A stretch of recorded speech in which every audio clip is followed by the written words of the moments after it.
Why did I include Antonio Cortis and Giuseppe Lugo in the Four-Tenor collection? Let's review once again why studying both Schipa and Martinelli is crucial. At the same time, I also included Antonio Cortis and Giuseppe Lugo in the Four-Tenor collection.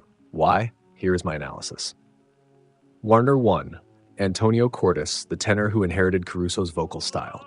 Antonio Cortis, a tenor personally guided by Caruso, achieved an exceptional level of breath control, making him perhaps the closest to Caruso in this regard. While his singing style may not be the most suited for Pourquoi, réveiller, from a technical standpoint, his breath management and resonance chamber control are undoubtedly among the best models to study. I believe Cortis's greatest strength lies in his ability to maintain the proper tension in his internal resonance chambers from the middle to the high register. Many assume his singing is effortless and natural, but in reality, his abdominal muscles are more engaged than anyone else's, creating an incredibly strong support system. His resonance chambers are always activated before the sound is produced, ensuring perfect coordination of shape, placement, and breath tension. This advanced preparation allows his voice to be fully amplified and adjusted within the resonance chambers, giving him an extraordinarily fast vocal response, much quicker than Martinelli and Schipa. Cortis maintains a more stable degree of resonance chamber tension above the vocal cords, ensuring that his voice remains consistently rich and focused across all registers. While Schipa excels in breath flexibility and legato, Cortis surpasses him in terms of resonance stability and vocal power. In this regard, Cortis is undoubtedly one of the finest tenors in terms of vocal resonance. I particularly notice that Cortis establishes an integrated connection between the lower abdomen and the top of his head, the rear skull resonance chamber. This connection gives his voice both depth and an exceptionally strong penetrating quality. This is one of Caruso's core techniques, which Cortis mastered perfectly, enabling him to deliver a robust yet brilliant timbre in any piece he performs. Looking at specific repertoire, I believe Cortis's performance of O Paradiso best exemplifies his breath management characteristics. This aria demands exceptional control over the resonance chambers, particularly in the high register, where fluidity and power are critical. Through his stable abdominal support and highly focused resonance, Cortis achieves both brilliant high notes and a seamless tone. His approach is strikingly similar to Caruso's. Additionally, in La Donna è Mobile, Cortis demonstrates his unique resonance management. His singing is not only light and effortless, but also remarkably stable, with no wavering in tone. This vocal stability is a direct result of his extraordinary breath control, allowing him to maintain perfect tonal quality even in fast-moving areas. By comparison, while Martinelli's vocal style is grand and dignified, particularly well-suited for heroic roles, in certain areas that demand extreme fluidity, his resonance adjustment in the high notes can feel slightly delayed. For instance, in Pourquoi, réveiller, his high register resonance is positioned further back, and although his abdominal support is strong, his voice lacks the same penetrating power as Cortis's. Conclusion: Antonio Cortis is a true exemplar of breath control and resonance management. His highly coordinated abdominal support and head resonance enable his voice to remain exceptionally stable across all registers. Not only does he exhibit extraordinary resonance control in Pourquoi, réveiller, but he also showcases his technical mastery in O Paradiso and La Donna è Mobile. Therefore, for those seeking to study the highest level of breath control, Antonio Cortis is undoubtedly one of the most valuable tenors to analyze. Number 2. The original and unique tenor, Giuseppe Lugo. Giuseppe Lugo is truly an admirable tenor. It is no wonder that Franco Corelli, whenever he had the opportunity, eagerly sought to meet him. Corelli held Lugo's singing technique in high regard. Though they met later in life, they engaged in deep discussions on vocal technique. What made Lugo so captivating to Corelli? The answer lies in his comprehensiveness. His singing technique, breath control, resonance usage, and emotional expression were all in near perfect balance. If a perfect breath technique score were 100, I would unhesitatingly give Lugo 100, while Corelli could only receive 70. Take, for example, the aria Pourquoi, réveiller from Werther. Lugo's performance showcased an open Italian singing style while incorporating the depth, delicacy, restraint, and nobility characteristic of French tenors. His high notes were exceptional. Not only did he maintain a perfect balance in clear diction and forward resonance, but his breath support far exceeded that of Tito Schipa. While Schipa's high notes were focused, his abdominal breath support was relatively weak, relying more on vocal concentration. In contrast, Lugo demonstrated much stronger abdominal support, making his high notes more stable, rich, and slightly dramatic. His voice possessed both the smoothness of Italian bel canto and the refinement and nobility of French singing. Particularly noteworthy is Lugo's treatment of final notes. He was capable of executing a close similar to Caruso's technique. This close technique involves using an instantaneous breath force within the body to ensure that the sound remains controlled and full of tension until the very last moment. Antonio Cortis also exhibited this ability, yet almost no tenors today can master this technique. This quality in Lugo's singing gave it not only lyrical beauty, but also dramatic strength. Beyond Werther, Lugo's interpretation of E luce van la stella from Tosca was equally impressive. In this area, he demonstrated exceptional breath control and phrase shaping. From the gentle beginning to the emotional climax in the latter half, he perfectly conveyed Cavaradossi's deep despair.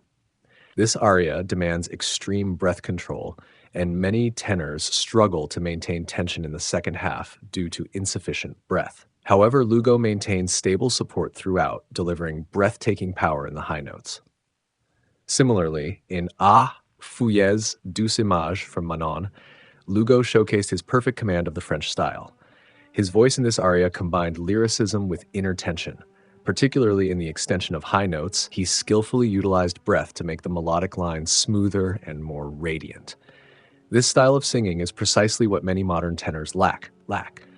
They either become overly sentimental or lack sufficient breath support, whereas Lugo's sense of balance makes his interpretation the ideal model for this repertoire. In La Donna è mobile from Rigoletto, Lugo's performance displayed an effortless brilliance.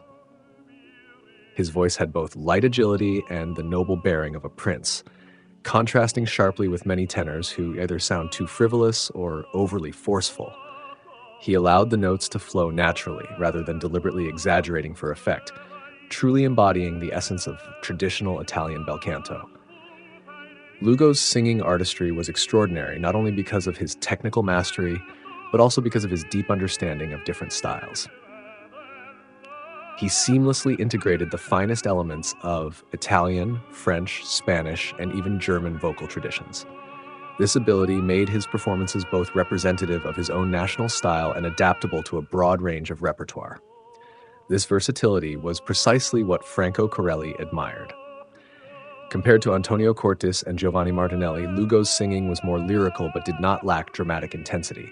Martinelli's voice was more forceful and robust, while Cortis's singing leaned toward a bright, Spanish-style tone. Lugo found the perfect balance between these two. He possessed Martinelli's breath support and power, while also maintaining Cortis's fluidity and clarity in high notes. As a result, his voice had both metallic brilliance and natural smoothness. Even today, when listening to Lugo's recordings, we can still appreciate the priceless legacy he left behind. He was not only a great singer, but also an artist who continues to inspire future generations. Unfortunately, among today's tenors, hardly anyone has truly inherited his technical system, especially his breath control, resonance mastery, and Caruso-style close technique. As you've noted, it is now incredibly rare to find a tenor who can achieve this level of artistry. Giuseppe Lugo's singing is worthy of broader study and preservation. His voice is not only a symbol of beauty, but also a perfect example of the fusion between technique and artistry. On 3, Antonio Cortis and Giuseppe Lugo's singing styles compensate for the technical shortcomings of Schipa and Martinelli. The core reason I included Antonio Cortis and Giuseppe Lugo in the Four-Tenor collection is due to the uniqueness of their technical systems and artistic styles, which complement the techniques of Schipa and Martinelli. The selection of these four tenors is not arbitrary, but based on the following key considerations. 1. Cortis and Lugo's excellence in breath and resonance management. Antonio Cortis, as a direct descendant of Caruso, his breath support, resonance cavity control, and vocal cord usage are closest to Caruso. His performance showcases extremely high stability, especially in the fluency of the upper range and resonance management. His voice remains highly focused and rich at all times. Giuseppe Lugo. Corelli held him in high esteem because Lugo's technique is nearly flawless. His abdominal support, coordination of resonance, close technique, stop tone, and the natural flow of his timbre are perfect. He combines the fluidity of Italian bel canto with the noble quality of French tenors, making his artistic style more comprehensive. 2. The four tenors represent different singing schools and styles. Known for his light, flexible, and lyrical voice, with impeccable breath flexibility and phrasing continuity. He represents the pinnacle of bel canto with exquisite expression. Giovanni Martinelli, a representative of the heroic tenor. His voice has powerful penetration and dramatic intensity, making him unmatched in epic roles. Antonio Cortis. Continuing Caruso's tradition, his performance not only achieves technical perfection, but also exhibits extraordinary vocal stability, powerful breath support, and glorious high notes. Giuseppe Lugo. With a blend of Italian and French styles, his singing combines dramatic intensity with delicate fluidity, showcasing an exceptional balance of artistry. Cortis and Lugo's singing characteristics complement Schipa and Martinelli's shortcomings. His resonance strength in the upper range is weaker, and his breath mainly relies on voice focus rather than deep abdominal support. Cortis, on the other hand, excels in this aspect with superior high note stability and resonance management that perfectly compensates for Schipa's limitations. In some melodies requiring smoother phrasing, his singing can sound somewhat stiff. Lugo, with his exceptionally smooth voice, strikes the ideal balance between Italian bel canto and French style, making his performance more lyrical and expressive. 4. Cortis and Lugo's technical systems represent the true golden age of tenors. Their singing techniques strictly adhere to the traditions of the Italian Golden Age, emphasizing abdominal support, unity with chest resonance, and the natural flow of sound. In contrast, many modern tenors over-rely on head resonance, neglecting the coordination of abdominal support, resulting in less stable voices lacking the brilliance of the Golden Age sound. Cortis's technique is closest to Caruso's, while Lugo blends more styles, making his singing both dramatic and musically rich. Dear friends, my selection of these four tenors is not a random choice, but a carefully curated list based on vocal technique, resonance management, artistic style, and historical legacy. The inclusion of Cortis and Lugo ensures that this collection encapsulates the core technical essence of Italian bel canto and provides the most comprehensive reference system for students. If one truly wishes to understand the singing art of the Golden Age, studying these four tenors' performance techniques is undoubtedly the most scientific and effective approach.